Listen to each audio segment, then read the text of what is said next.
Hi friends, నా పేరు ప్రభాకర్. మీరు చూస్తున్నారు పిఆర్ టెక్ తెలుగు. ఫ్రెండ్స్, ఈరోజు వీడియోలో నేను మీకు ఏంటంటే ఇందిరమ్మ ఇళ్ళకి ఎవరైతే అప్లై చేసుకున్నారో వాళ్ళందరికీ ఒక బిగ్ అప్డేట్ అని చెప్పుకోవచ్చు. అలాగే ఒక వార్నింగ్ అని కూడా చెప్పుకోవచ్చు. అదేంటి అనేది ఈ వీడియోలో ఎక్స్ప్లెయిన్ చేస్తాను.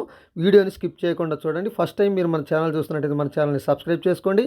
అలాగే మన వీడియోని లైక్ చేయండి. మీరు ఎక్కువ లైక్స్ చేయడం ద్వారా ఏంటంటే వీడియో అనేది చాలామందికి చేరే అవకాశం అయితే ఉంటుంది అన్నట్టు. సో ఇక ఇందిరమ్మ ఇళ్ళకి సంబంధించిన అప్డేట్ చూసుకున్నట్టయితే దాదాపు ఇందిరమ్మ ఇళ్ళ గురించి చాలా వీడియోస్ మనం చేసాం.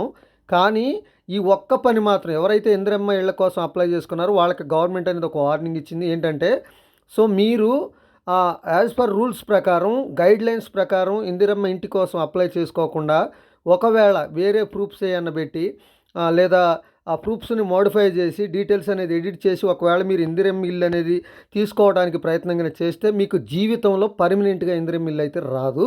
సో ఇదొక వార్నింగ్ అనే చెప్పుకోవచ్చు. సో ఒక బిగ్ అప్డేట్ అని కూడా చెప్పుకోవచ్చు. ఎందుకంటే చాలామంది ఆధార్లో చిన్న మిస్టేక్ ఉన్నా కానీ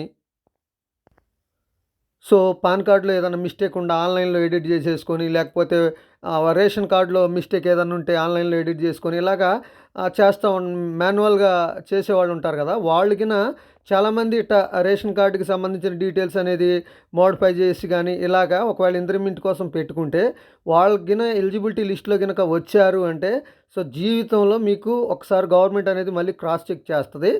చేసిన తర్వాత మీరు ఇలా చేశారని తెలిస్తే మాత్రం జీవితంలో మీకు ఇందిరమ్మ ఇల్లు అయితే ఇక ఎప్పటికీ కూడా రాదని చెప్పుకోవచ్చు. ఇది ఫ్రెండ్స్, ఈ వీడియో కనుక మీకు నచ్చితే లైక్ చేయండి, షేర్ చేయండి, కింద కామెంట్లో రాయండి. Thank you friends.